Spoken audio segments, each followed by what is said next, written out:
Assalamualaikum warahmatullahi wabarakatuh. Saya Keisha Zaramita dari kelas Kimia A. Di sini saya ingin menjelaskan tentang totipotensi dan kultur jaringan. Oke, jadi yang pertama yang akan dibahas yaitu tentang pengertian dari totipotensi. Totipotensi merupakan kemampuan setiap sel tumbuhan untuk membelah dan berdiferensiasi, sehingga dapat tumbuh dan berkembang menjadi individu baru yang utuh. Selnya itu dapat diambil dari akar, daun, batang, bahkan putik ataupun benang sari, dengan syarat sel tersebut masih muda dan juga sehat. Pada tahun 1950, Frederick Kempinstein Ward dan mahasiswanya dari Cornell University melakukan sebuah eksperimen dengan cara membelah wortel dan menumbuhkannya menjadi suatu individu baru. Dalam eksperimen tersebut itu dibutuhkan teknik kultur jaringan. Nah, apa sih itu teknik kultur jaringan? Teknik kultur jaringan atau mikropropagasi merupakan teknik perbanyakan atau propagasi tumbuhan secara vegetatif dengan memanipulasi jaringan somatik dengan menumbuh kembangkan bagian tanaman, baik berupa sel, jaringan, atau organ dalam kondisi aseptik secara in vitro.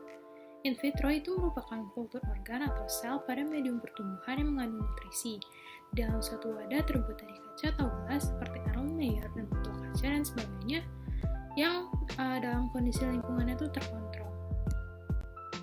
Kaitannya kultur jaringan dan totipotensi itu apa? Nah, metode kultur jaringan ini menggunakan prinsip dasar dari totipotensi pada tumbuhan, mengingat bahwa sel pada tumbuhan memiliki kemampuan untuk membelah dan berdiferensiasi hingga membentuk individu baru sehingga dikembangkanlah metode kultur jaringan ini. Proses kultur jaringan itu dimulai dengan memotong bagian tanaman yang akan dibiarkan dalam media kultur. Bagian tanaman yang akan dikulturkan ini disebut sebagai explant. Syarat explant itu ada 3. Yang pertama, jaringan tersebut sedang aktif pertumbuhannya bersifat meristematis karena memiliki daya regenerasi yang tinggi dan masih aktif membelah, dan diharapkan pada jaringan tersebut itu masih terdapat zat tumbuh yang masih aktif sehingga membantu perkembangan jaringan selanjutnya. Nah, yang kedua itu explant yang diambil berasal dari bagian daun, akar, mata tunas, serbuk sari, ujung batang, dan umbi yang dijaga kesterilannya. Apabila perlu itu dapat diambil dari bagian yang masih terlindungi secara alamiah seperti tertutup rapat oleh sisik, daun pelindung, dan sebagainya. Dan yang terakhir adalah explant yang diambil itu harus dari jaringan yang masih muda karena mempunyai kemampuan untuk membelah sehingga bersifat meristematik. Tahapan yang dilakukan dalam perbanyakan tanaman dengan teknik kultur jaringan itu ada 6 tahap. Nah, yang pertama itu adalah pembuatan media. Media itu merupakan faktor penentu dalam perbanyakan dengan kultur jaringan. Media yang digunakan biasanya terdiri dari garam, mineral, vitamin, dan juga hormon. Selain itu diperlukan juga bahan tambahan seperti agar, gula, dan lain-lain. Zat mengatur tumbuh atau hormon yang ditambahkan juga bervariasi, baik jenisnya maupun jumlahnya, tergantung dengan tujuan dari kultur jaringan yang dilakukan. Nah, media tumbuhnya itu dapat dibagi menjadi 2. Yang pertama itu adalah media padat, dan yang kedua adalah media cair.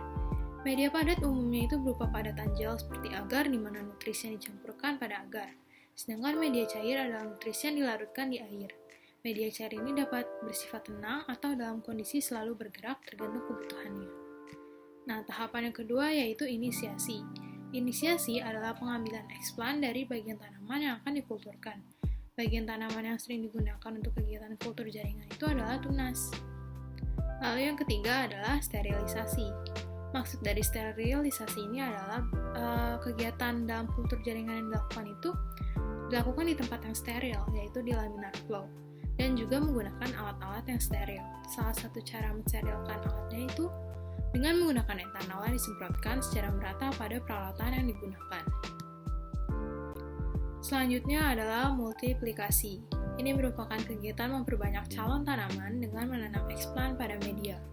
Kegiatan ini dilakukan di laminar flow untuk menghindari adanya kontaminasi yang menyebabkan gagalnya pertumbuhan explant.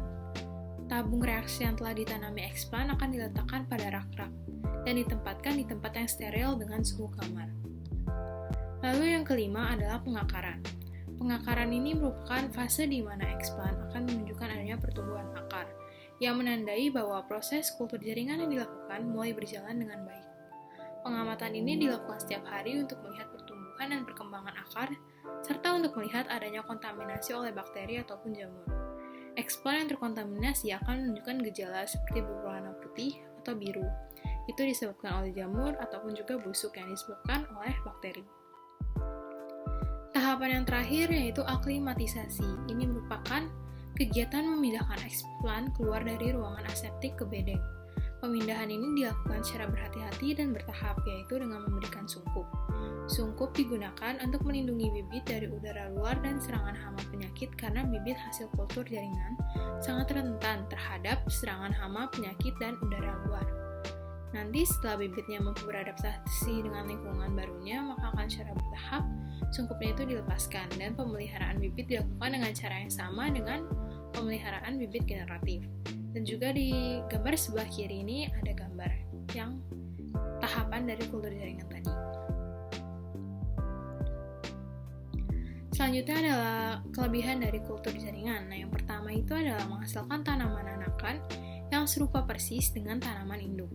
Lalu menghasilkan tanaman anakan dengan lebih cepat, menghasilkan tanaman langka yang susah tumbuh dari benih, dan juga dapat mengendalikan kualitas yang dihasilkan.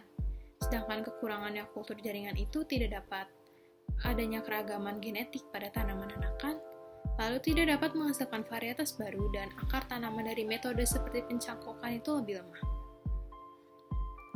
Sekian materi tentang totipotensi dan kultur jaringan yang bisa saya sampaikan. Mohon maaf bila ada kesalahan. Wassalamualaikum warahmatullahi wabarakatuh.